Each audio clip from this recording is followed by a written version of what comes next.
The following is a listener-supported ministry from the Grace Evangelical Society. There was a poor widow woman in the temple that Jesus praised very highly. Why did he do that? God does not measure by external values, but by the heart.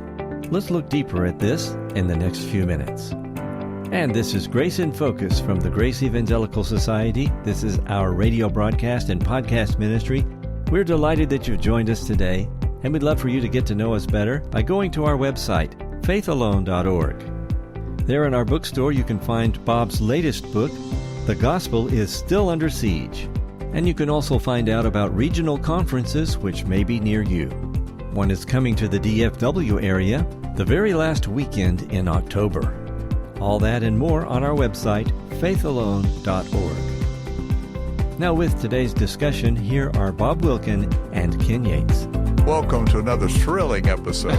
Of what? Of Grace in Focus. Of Grace in Focus. You know, this morning, Ken's staying with us while he's here for the board meeting. Every morning, I get up and I have my oatmeal while I'm watching a little bit of Sports Center and I watch a little bit of the news. So I was watching the top 10, ESPN's top 10 from Sports Center. And I'm trying to watch this, and Sharon comes in, and she's talking with Ken, and I'm having to pause it. I'm like, could you two calm down? I'm wanting to it's just the top 10. No, he's soft-pedaling that. He carnaled out. He said, you all need to leave this room because the ESPN is on right here. And you know what Ken said? Ken said, this is not important. A guy hits holes out from the fairway. That's one of the top 10. And he's like, this doesn't have any importance in eternity. And I'm like, this is going to come up at the judgment seat of Christ. And you know what Ken says? He says, yeah, it is, about how you wasted all this time watching Sports Center. So ever since then, Con's been telling me about we got to stop recording because we got to watch Sports Center. Yeah, we don't need to do important stuff like talk about the Gospel of Mark. We got to go watch ESPN and top 10. Some guy makes a catch during training camp, and he's like, oh, we need to see training camp video.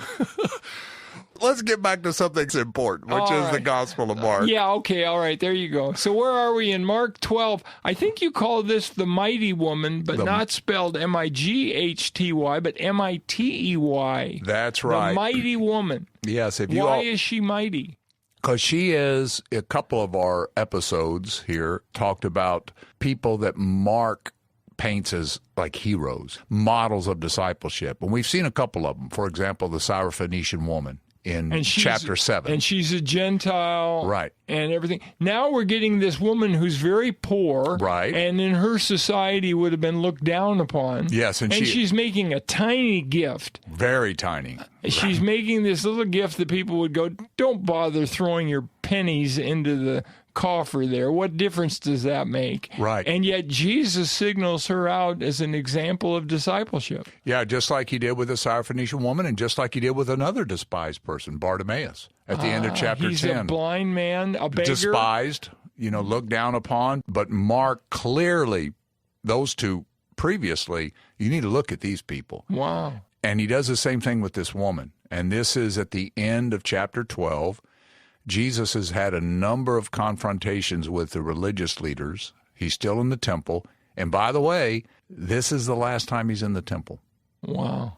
And what does he do? He points this woman out. He cleanses the temple because he doesn't like the fact that they're changing money and they're cheating people when they convert the currency. Right. And they're also cheating people by charging too much for the animals they use for sacrifice, right? Right. But now he ends with, okay, I'm cursing all this, but here's a blessing at the end of the chapter. Here's something I am pleased with. He did see a little fruit in the temple. Yeah, and that's a great point. At the beginning, when he goes into the temple, he looks around. If you heard our last episode with the fig tree and the cursing and cleansing he didn't like what he sees, but now he looks around and he sees something that he likes. It may not be a lot, but there is one woman in there, and she's the one that he picks out to praise. Yes, and it's not someone you would expect. It's not the chief priest. Yes. It's not one of the priests or the Levites. It's not a scribe or a Pharisee.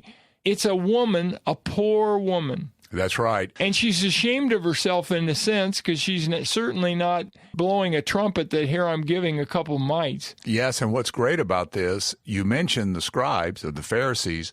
Notice the verses right before we meet this woman. Who does Jesus blast?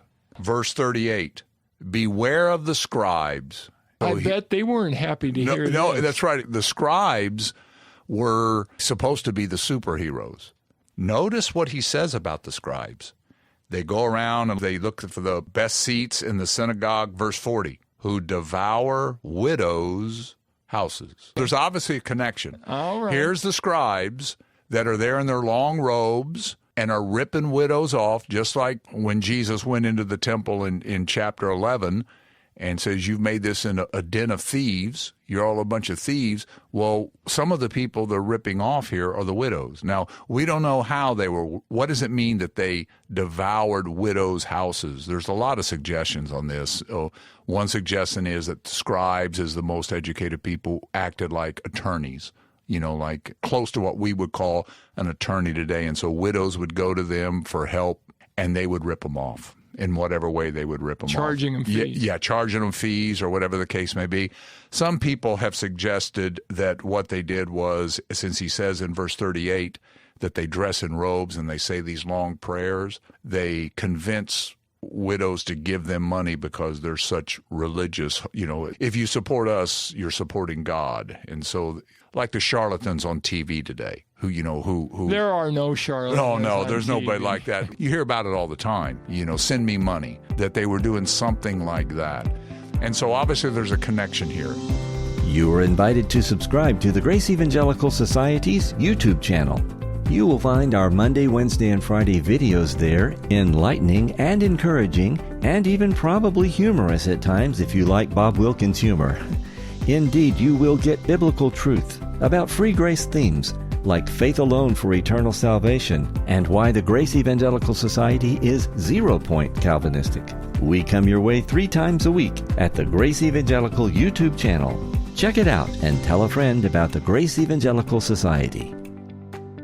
By the way, in the Old Testament, God said, if you mistreat widows and orphans, I'm going to judge you. Well, doesn't James, which is wisdom literature, chapter 1, that pure and undefiled religion is taking care of the widows and the orphans? Right. And they are not doing that. They're doing the opposite. They're doing the exact opposite. And remember our previous episode where we talked about, again, the fig tree.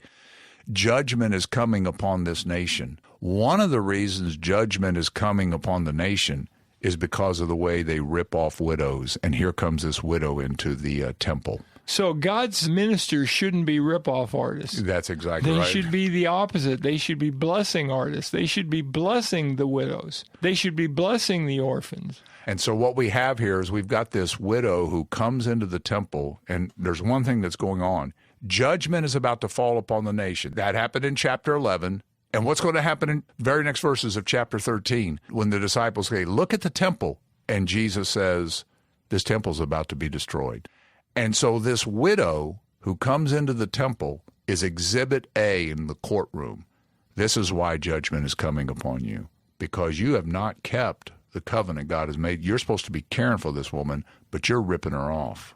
And she said, in contrast, by the way, to the people who were giving much. Oh, yeah. There's all these rich people coming in giving much money. Yeah. They're giving gold coins. Right.